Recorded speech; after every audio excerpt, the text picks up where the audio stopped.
Hi, Grace. Congratulations on being part of the new Flower Drum song for 2026 of David Henry Hwang. Tell me, Yeah. what inspired you to join the group and be part of this production? Oh goodness. Well, I mean, East West Players, it's really feels like home to me.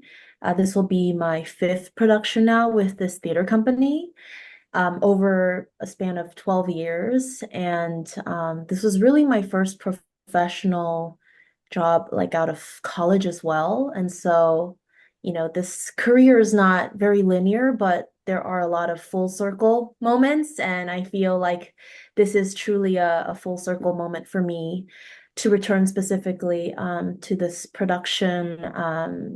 David Henry Hwang is also has been revising the book as well of, his 2002 revival for the Broadway production. And I was fortunate enough to work with David 2 years ago on Soft Power at Signature Theater in DC. So to be able to work with David Henry Hwang at the David Henry Hwang Theater is quite amazing when we did the workshop last month. But we will be at the Aratani Theater, where the last time I was there was for Allegiance in 2018. It was the West Coast regional premiere, also with East West. And that was, yeah, it's just very important for me to be back here, specifically with East West Players, and also telling this story during this time.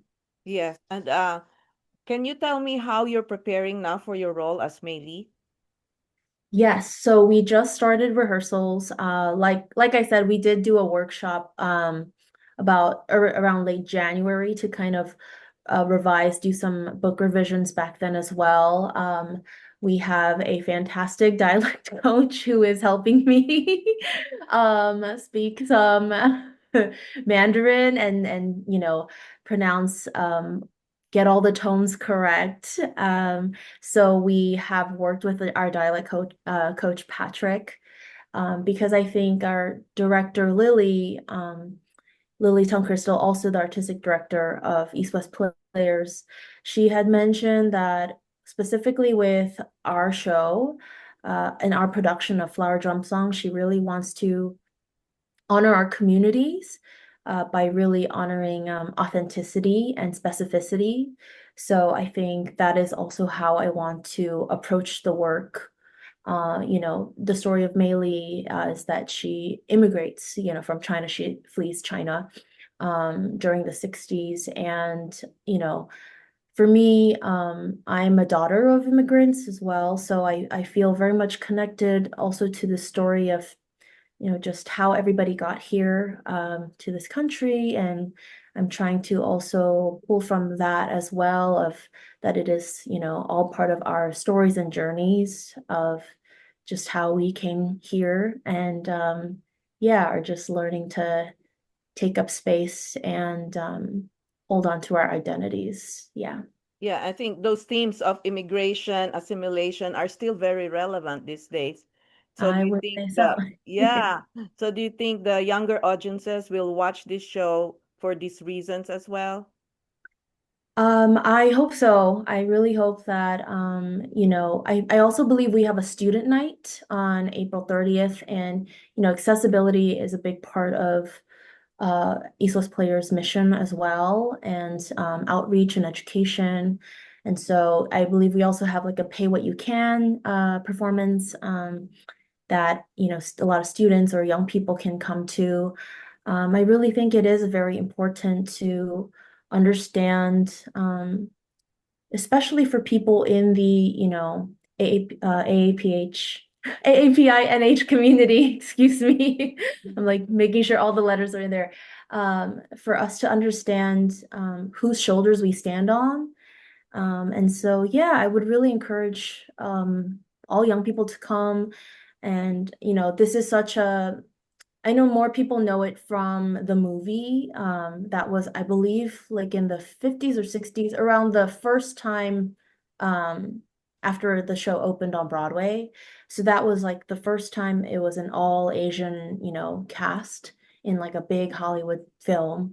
And then 30 years later was Joy Luck Club. And then 30 years later was Crazy Rich Asians. And so I'm hoping that it doesn't take another 30 years before we see, an all Asian like cast that's a big Hollywood blockbuster movie, because that's a whole generation that, has gone by between each like of those iconic films, where we see ourselves. And so hopefully that happens more and more. And I think for the young people to come and see our production will also be a way for them to see themselves represented on stage in a musical form. Yeah. Yeah. I actually saw this also 20 years ago at the Oh, at the Mark Taper? Dark Taper Forum with Leia Salonga. Oh, So, yes. have you ever worked with Leia before? I personally have not, but obviously, growing up and just, in my early like start of my career, she was such an icon and still is, and a big role model, someone I look up to. I have met her like several times. We have a lot of, different mutual artist friends now, which is incredible. But yeah, I think she also won the Tony for 1991, made history. And I don't know that there has been another of Asian descent in that category of best actor in a musical, best actress in a musical or actor. Um, so yeah, I mean, she holds so much significance, I think, amongst young artists and aspiring artists. Um, I have also listened to her soundtrack like over and over, learning, the songs for Mei Lee as well for this production. So just, What are you looking forward to performing in this production? what am I looking forward to performing?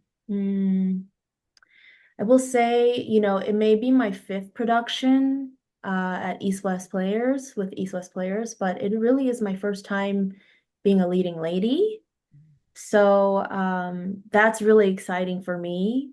Um, so yeah, it feels very like I'm at home, but it also feels kind of like a new space as well, to carry a show. And so yeah, I feel a lot of not responsibility, I guess, but I think the show is very meaningful, revisiting it now, and just having David also touch the book and judge it now, to make it even more relevant to what we as a society need to hear today.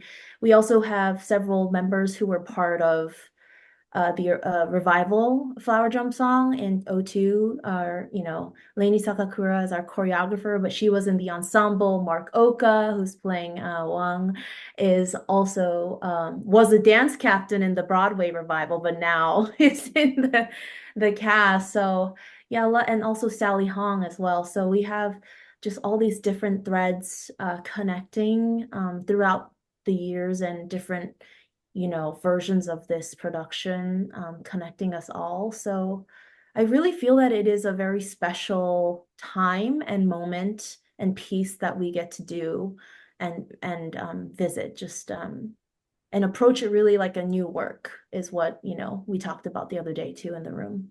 Hmm.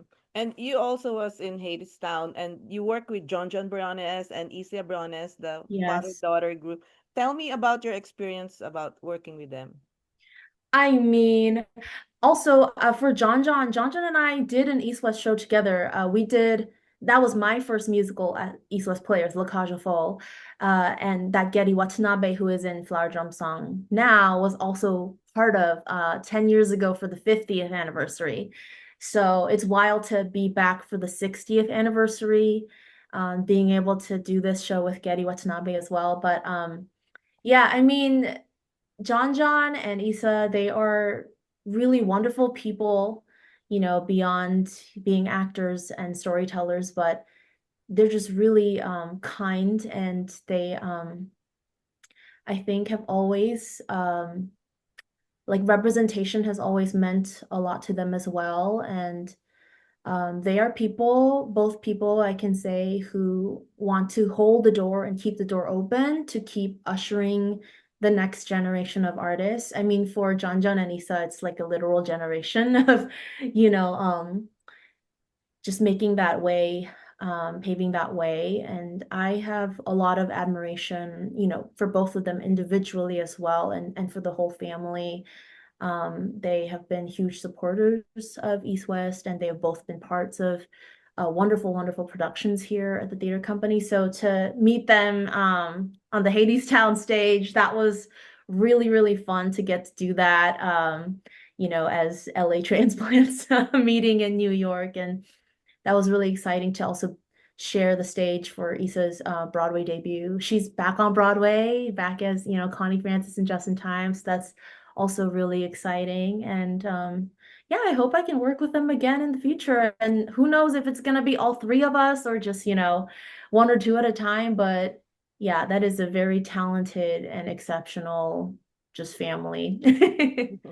During these challenging times, what do you hope for Asian talents to have on stage? Hmm.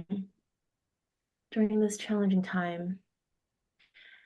I think that, one of Maylee's lines in the show really talks about how we have to still hold on to hope. And I think hope is a really hard thing for a lot of people to see right now across every generation. But if we don't have it, I think that really makes it hard for me anyway to get out of bed if I don't carry with me this sense of hope, that we really can work and change towards creating a better future and continuing to pioneer and pave the way, and take up space. And like I said, this story is about immigration, it's about identity, it's about challenges of assimilation. And I think the hope is that um, we would not have to be, you know, anyone else or like the hope is that we don't have to assimilate anymore and that we can just be true to who we are, as individuals, as communities, and that, yeah, the opening number of this show is talking about how 100 million miracles are happening every day. And I remember sharing at the workshop that, sometimes when we read the news every day, it feels like 100 million nightmares are happening every day. And so to just really hold on to that hope and be able to still, in times like this, find, well, what would contribute to this 100 million like miracle for today, that I have clean water, that I have air in my lungs, that, just even with the smallest things, that I get to be back at East West Players, that I get to work with, a room full of Asian American artists. And yeah, I think that's that's what my hope is anyway. Great answers. Congratulations. More power to you. I look forward to your performances. Thank you so much. Hope to see you Thank there. you. More power to you. Bye bye. Bye.